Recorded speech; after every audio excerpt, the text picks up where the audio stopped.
और योगीराज भगवान कृष्ण को चोर जार का नाम दिया।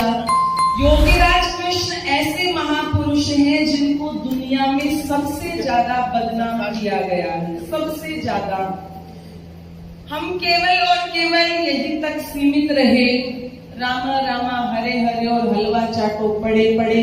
हमने ये काम तो बहुत किए, हमने राधे राधे राधे राधे तो बहुत किए।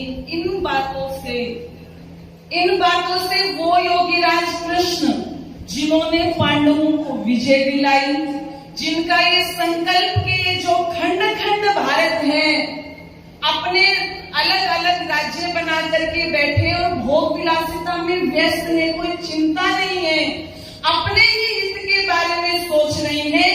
ये संकल्प उनका कि मैं इस खंड खंड भारत को एक अखंड भारत बनाऊंगा, इस भारत को मैं महाभारत बनाऊंगा, ये उनका संकल्प था।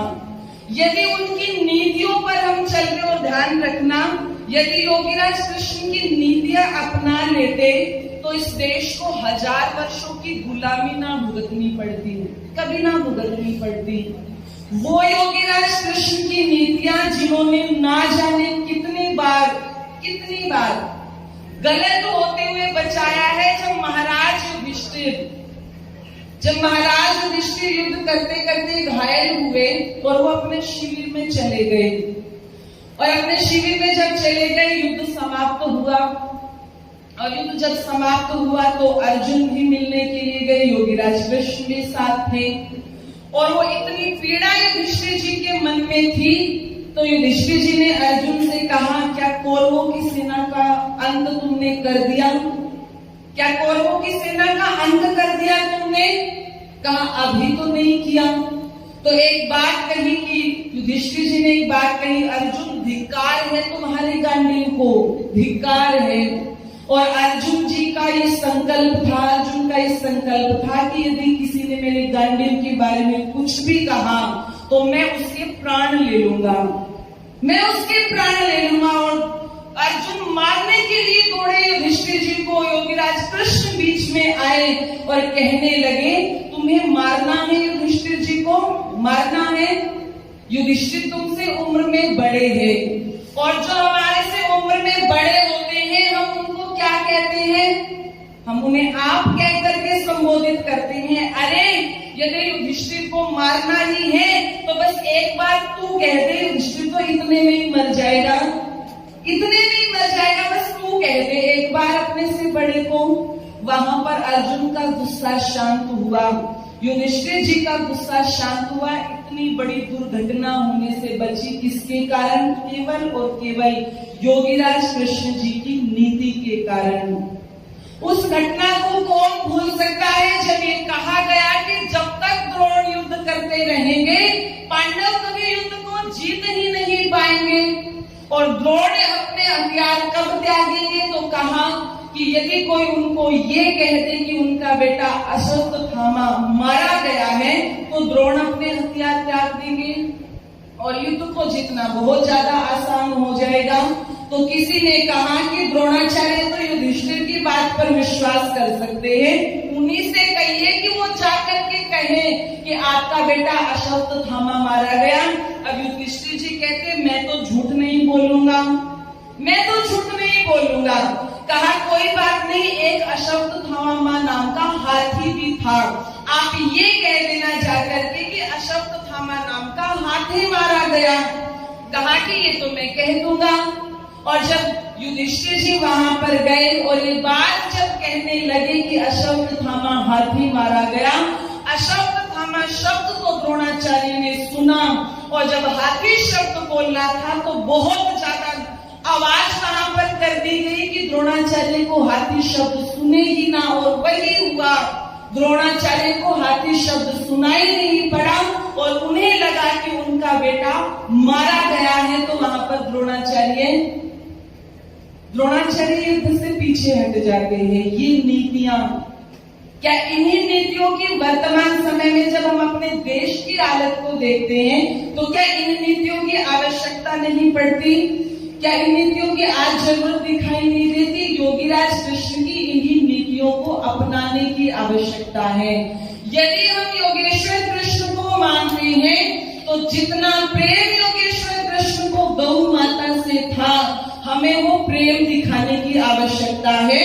जब तक इस गाय को माँ मान करके हम पूजते रहे, माँ तो हम अभी भी कहते हैं। ये अलग बात है कि इस भारत देश के अंदर टॉप 10 बूचड़खानों को चलाने वाले हिंदू हैं। आप गूगल पर सर्च करना, टॉप 10 बूचड़खानों को चलाने वाले हिंदू है, जो हाथ उठा उठा करके कहते हैं गाय हमारी माता है, गाय हमारी माता है।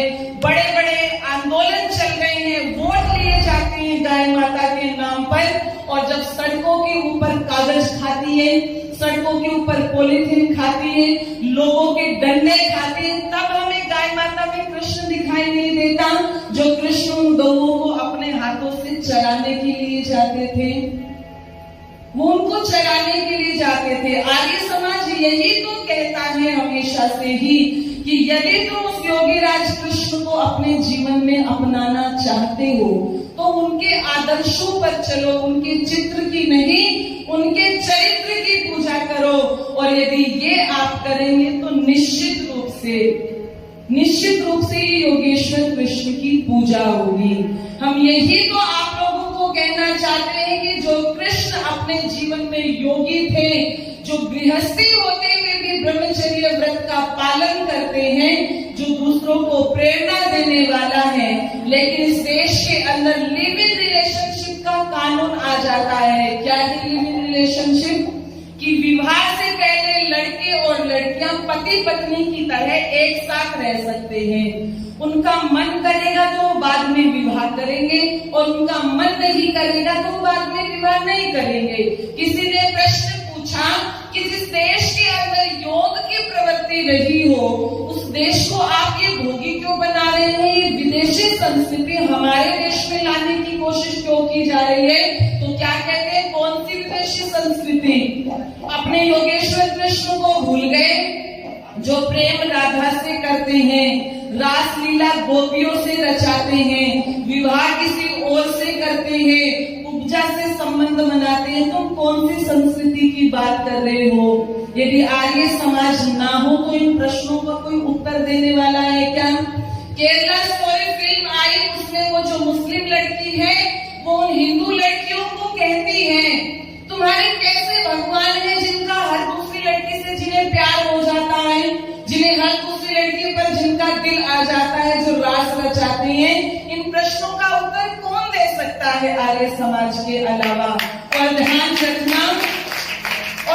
रखना इस बात को, जब तक योगीराज कृष्ण के वास्तविक स्वरूप को माना नहीं जाएगा और आचरण में नहीं लाया जाएगा, तब तक हम कितने ही गीत गा लें, तब तक हम कितने ही ढोल बजा लें, समाज में परिवर्तन आने वाला नहीं है।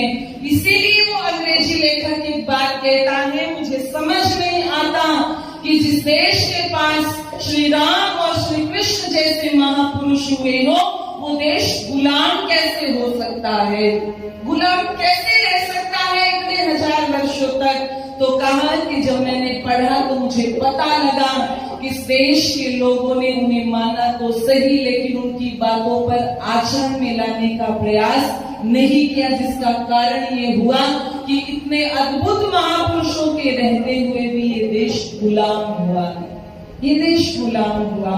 बख्तियार इस देश के अंदर आया, बख्तियार खिलजी, और जो वहां का राजा था वो वैष्णव था, और जब राजा वैष्णव था तो प्रजा भी वैष्णव थी।